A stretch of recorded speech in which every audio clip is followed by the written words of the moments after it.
Thank you, everybody, for coming to the Aaron Torres Podcast YouTube page. If you could do me a quick favor, see that little black subscribe button at the bottom of your screen? Go ahead, click that black subscribe button. Really does help our audience grow, really does help our channel grow, really does help and mean more than you could possibly know. So go ahead, hit that little black subscribe button. Also, thank you to our presenting sponsor, Betfred Sportsbook and the Betfred Sportsbook app. Bet 50 on any game, get $250 in free bets. Thank you again to Betfred. Thank you again to you. Now, here's the video that you came here for. But let's stick with college basketball because the portal is humming. It's starting to die down a little bit, but there are still some very marquee players in, some very big commitments being made, some very big visits being made. So let's rip through what's going on in the portal right now, some stuff that I've heard, what you need to know, all of that good stuff. Let's start with, I think, the guy that pretty much everybody universally agrees is the best player in the portal. That is Hunter Dickinson. He's number one on my list, by the way. You can go to AaronTorresOnline.com for my full list of the best players in the college basketball transfer portal right now. But Hunter Dickinson, I have at number one. And I think we're finally starting to get some clarification on what his recruitment looks like. I know a few days ago there was the report about the Zoom with Arkansas and the Zoom with Kentucky and what did it all mean. But for the most part, it's been a pretty quiet recruitment. And I'll actually, let me give a half a second to give credit to Hunter Dickinson. I think he knows what's at stake. I think he knows how big this decision is for him. And he's been kind of an outspoken guy as a college basketball player. He's done some kind of goofy stuff on social media, but he's mostly been very quiet, kind of taking this process seriously. And I think we're starting to get some clarification on where he could end up playing college basketball next year. And most specifically, we could end up getting the answer by the end of this weekend. That was because on his own podcast, part of the Barstool Sports feed and the Barstool Sports Network, Hunter Dickinson said that he will take two very important visits this weekend, one to Georgetown on Saturday, the next to Maryland on Sunday. And so that's not to say they're the only schools recruiting him or that's definitively where he's going to end up. But let's focus on those two for right now. And I think for people who maybe haven't put two and two together, the reason those two schools have always made sense is because Hunter Dickinson is originally from the state of Maryland. So there's always been a lot of buzz about those two schools specifically. And again, he'll visit both this weekend. Now, in terms of Georgetown, I'll say this. Georgetown is both maybe the most fascinating landing spot, but also one that right now I got a little trouble seeing it actually happen. And let me explain why.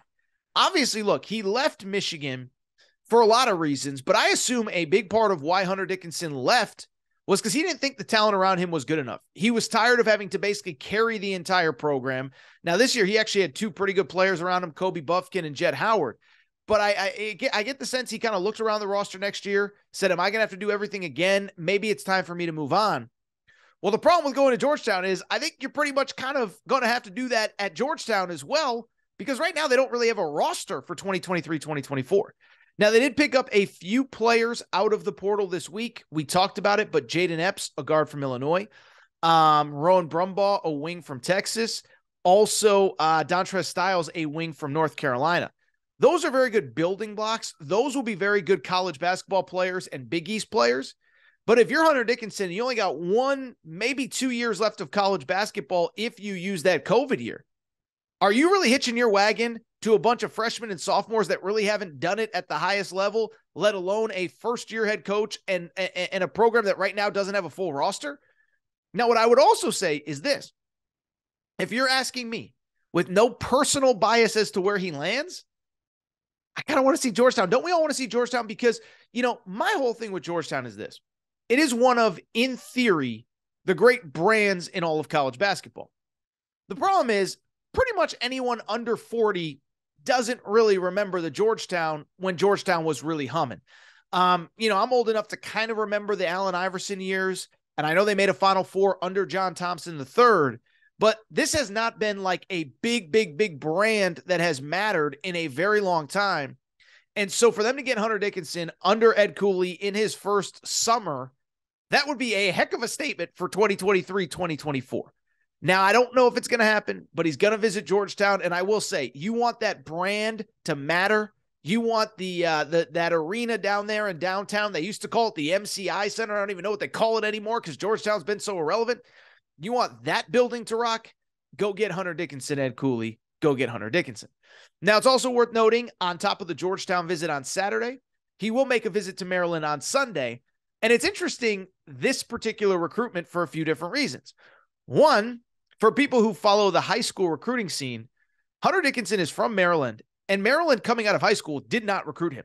And that was like a huge deal when it happened at the time, because Hunter Dickinson went on to be a star at Michigan. His first year, they go to the Elite Eight, and they played Maryland 3 times. And if you remember, there was actually a fight between Juwan Howard and Mark Turgeon, at the Big Ten tournament. And it was reportedly like they were kind of talking smack about Hunter Dickinson. And so I bring it up because there was real bad blood with Maryland for not recruiting Hunter Dickinson. But if he were to come full circle and end up at Maryland, that would be a wild twist to his college career.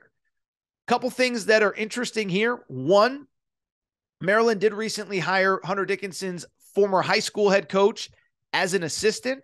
Mike Jones had been at DeMatha Catholic, the iconic high school program, then became an assistant at Virginia Tech. Now he's at Maryland. And I don't think it's a coincidence that in the spring and summer of Hunter Dickinson, he ends up at Maryland. But what's also interesting about this, I would add, is that Maryland in year 2 going into the Kevin Willard era is much further along in terms of their development as a program than Georgetown is. You look at Maryland, they're bringing back their leading returning scorer, Jameer Young. They have a very nice kind of wing low post player named Julian Reese. If the name sounds familiar, his sister is Angel Reese. You know her from LSU's national championship team. So Maryland right now, I have about 24, 25 in my way too early top 25. They add Hunter Dickinson. That's a team that might start the year in the top 10. I don't know if they're a top 10 team, but top 10, top 12, top 15, they're a legitimate contender with Hunter Dickinson. So keep an eye on Maryland. I think that one to me would be very interesting because at that point, they probably do become the favorite in the Big Ten. Michigan State is right up there, but they would be up there as well. Finally, with Hunter Dickinson, what I would just say is, I saw Jeff Goodman put out Kansas as a possibility. Listen, I'm never going to criticize anybody for going to Kansas. I mean, Bill Self, in my opinion, is the best coach in college basketball right now. Obviously, I hope his health is fine, but it appears as though he's going to be back. You have a chance to go play for Bill Self, that's fine. But in terms of where I think Hunter Dickinson is going to go, I'll be blunt. I don't even think Hunter Dickinson knows at this moment where he wants to go. So it'd be unfair for me to really speculate. Again, from a brand perspective, I think it'd be pretty cool if he was the face of the Georgetown rebuild. I think if I was his advisor, it's hard to say no to Bill Self. Maryland, he could be a key there. But like I said, I think we're going to start to get some clarification. I would guess it feels like pretty soon we'll start to get an answer from Hunter Dickinson. Let's keep it going because Hunter Dickinson is number 1 on my top transfers list. You know who number 2 is? Ryan Nembhard from Creighton. And he himself has 2 visits as well this weekend. Now, what's interesting about Ryan Nembhard, point guard, Creighton, last 2 years was the starter. He entered the transfer portal about 12.5 points per game, 5 assists per game. And immediately I heard one school specifically, and then really a second emerged. And the school I heard was Arizona. And the second school that emerged was Gonzaga. And those are the 2 schools that he is going to visit this weekend. For people who don't know the ties, Ryan Nembhard is the younger brother of Andrew Nembhard. Andrew Nembhard played at Gonzaga, transferred in from Florida. Tommy Lloyd, the current Arizona coach, was his lead recruiter. Obviously, his brother played at Gonzaga under Mark Few. And so those are the ties. And Ryan Nembhard is one. I think there are guys that genuinely enter the portal and they want to hear from everybody.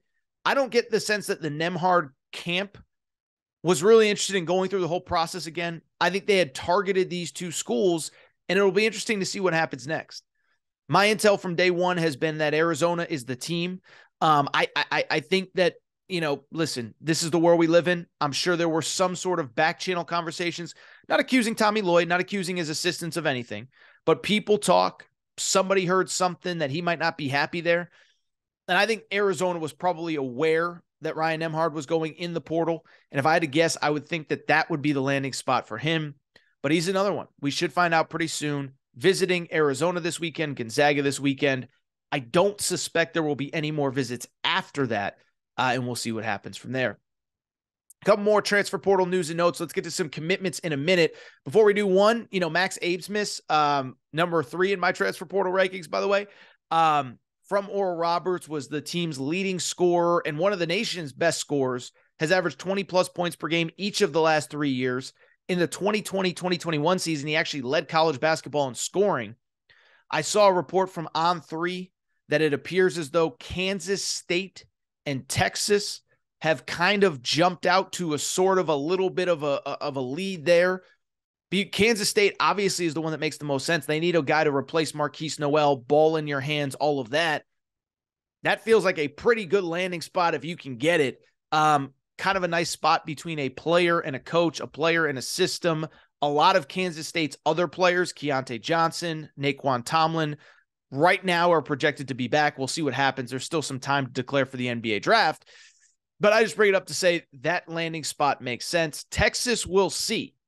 Now, Texas, let me say this before we continue the transfer portal. We're going to take a little zigzag when we're talking about Texas, because Texas got some crazy news on, what's today? Thursday. On Thursday, as A.J. Johnson, a 5-star guard, he actually announced, how about this, that he is going to go play in the Australian Pro League rather than go to Texas. Was committed to Texas, was signed with Texas. He's going to Australia. And what I would say, 6'6" guard, good player. All I'll say, listen, I long time ago moved past I tell people how to live their lives. With that said, though, whoever's advising him is a freaking idiot. I'm sorry. Like I'm just going to say it. Whoever's advising him is an idiot, okay? Because what I would say is a couple things. One, if it's about money, I guarantee you Texas can match anything. And if it's about being a professional, if you just say, you know what, college isn't for me, I don't want to go to school, the GLeague Ignite program is great. The GLeague Ignite program is run by a former NBA player, Jason Hart. I've talked about him many times. I have a great deal of respect for him. And you're competing against other elite NBA prospects every day. Overtime elite, I think, is a better option than going overseas. But you go overseas to Australia, a couple things stand out. One, you can't, like the difference between GLeague Ignite and Overtime Elite and going to Australia, those spots are developmental spots that are essentially there to make you look good as a prospect. They're going to train you right. They're going to do this. They're going to do that. The Australian League is a league full of professionals fighting for opportunity. And so I bring it up because the way that I see it, those are grown men. They are coming for blood. They have jobs. They're fighting for their jobs. They're fighting for their families. They're trying to put food on the table. They don't care about some 18-year-old kid. And so, again, if you want to be a professional, you don't want to go to college. Listen, I'm done saying college is the only option for an 18-year-old high school player. No. But go to GLeague Ignite. Stay in the United States. Think about it. This kid is going to fly all the way across the world to play in a league full of grown men, new country. I know they speak English, so that, the culture won't be as big. I just think it's crazy. But this all circles back to say Max Abesmith could be a factor at Texas, and we'll keep an eye on that. Really quickly, a couple other portal announcements that are worth acknowledging here. One, Arkansas. They are annually the most aggressive team in the transfer portal. I think the last stat I saw from Joe Tipton was I think they've reached out to about 80 players in the portal. Well, since we last recorded, they got commitments from not one, but 2 players. The first one, Khalif Battle, 6'6" guard from Temple, 21 points per game 17 points per game this year, 21 points per game a year ago. And then on Thursday, and this one was a little bit under the radar, Jeremiah Davenport, about 35% three-point shooter, averaged about 10 points per game at Cincinnati. He also commits to Arkansas. I just got one question for you, baby. Can anybody stop the Big Pig Invasion? And so let's talk about it really quick, because Eric Musselman is again reshaping his roster.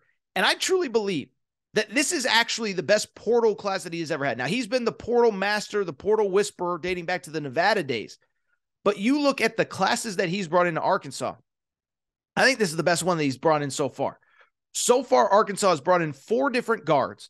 Keon Menafield from Washington, 10 points per game, 33% three-point shooting, all Pac-12 freshman team, also a plus defender on the other side of the ball. Tremont Mark, double-figure scorer, Houston, number 1 team in the country, 6'5", 6'6", plus defender, not a great three-point shooter, but a decently good three-point shooter.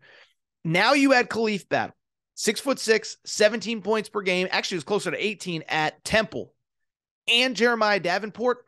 I love this group because a couple things stand out. One, Arkansas, they're adding real scoring pop to that backcourt. Keon Menafield, I think, is a guy that's going to break out next season as a college basketball star. Tremont Mark has done it at the highest level. Tremont Mark was one of the best players on a team that was ranked number 1 in the country and earned a number 1 seed this year. Khalif Battle can get you buckets. But then two, a couple other things stand out. Outside of Menafield, look at the size of those guys. Khalif Battle, 6'6". Tremont Mark, 6'5". Jeremiah Davenport, 6'7". I've said it many times. If you do not defend, you cannot play for Eric Musselman. And so you add those guys in. That would be, my guess, the biggest, longest, most athletic backcourt in college basketball next year. And I think once Coach Musk gets them playing defense to the level that is expected, I think it's going to be lockdown, end of story, whatever. And so I bring it up to say I love both of these commitments for Arkansas. I think both of them are going to have a big impact. They're both at a spot of need. They can both shoot. That was the big criticism of Arkansas. They struggle to shoot, can't make three-pointers. Well, Jeremiah Davenport shot about 34% this year, but he averaged close to 7 three-point attempts per game. I think the stat was he averaged about 8.5 shots per game. 6.5 of them were three-pointers. So he's not afraid to pull the trigger from beyond the arc.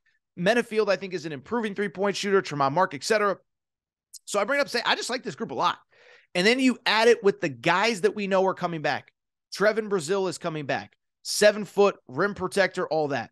Jalen Graham was all Pac-12 a few years ago. I think he has a bigger role next year. My hunch right now, it's a little early to know for sure. But as I record, and this is always subject to change, it could change tomorrow, Jordan Walsh might come back. Jordan Walsh, a big 6'7" kid, wing defender. I just think it's going to be a really, really, really good team. Now, the one guy that I think this means you might not get back is Devo Davis, who has been a tournament hero, was a tournament hero against Kansas this year, 2 years ago against Oral Roberts in the Sweet 16. And so I just bring it up to say that you're going to lose some guys, but the additions have been awesome. I really like this Arkansas team. I'll tell you, I just updated my way too early top 25. I had Arkansas at number 7 before these two commitments. I might have to move them up a spot or two. This might end up being my favorite in the SEC going into next year, depending on what Kentucky and Alabama and a few others do. Alabama, by the way, they're going to get a visit from Tyler Perry, Pac-12 Conference USA Player of the Year at North Texas this weekend. And then finally, from the transfer portal perspective, how about this? We talked about this a little bit on Wednesday's show. At Kentucky, Agana Kingsley, 7-footer, was mostly a pseudo redshirt this year. He was a 5-star in the class of 2023, reclassified, enrolled this year to back up Oscar Tshiebwe. And so I just bring it up because he entered the transfer portal. We talked about it. It felt like there were adults in his ear making the decision for him. Well, he entered the portal, and apparently the portal wasn't as profitable as the adults around him wanted. And so Agana Kingsley is going to come back for another year at Kentucky. But I would just say this is great news for Kentucky. Listen, this kid has a chance to be one of the elite defenders in college basketball. He is just so big, so athletic around the rim. I mean, I even remember him. He got a few minutes against Hunter Dickinson, ironically, in Michigan when those two teams played in London. And he gave Hunter Dickinson fits. And so at the very least, if nothing else, he goes in 8, 10, 12 minutes, plays great defense, protects the rim, gets you a bunch of rebounds, all that good stuff. But if he develops offensively, it's a wrap. So credit to Kentucky. I thought it was important that they get this guy back. He enters the portal, but he is coming back.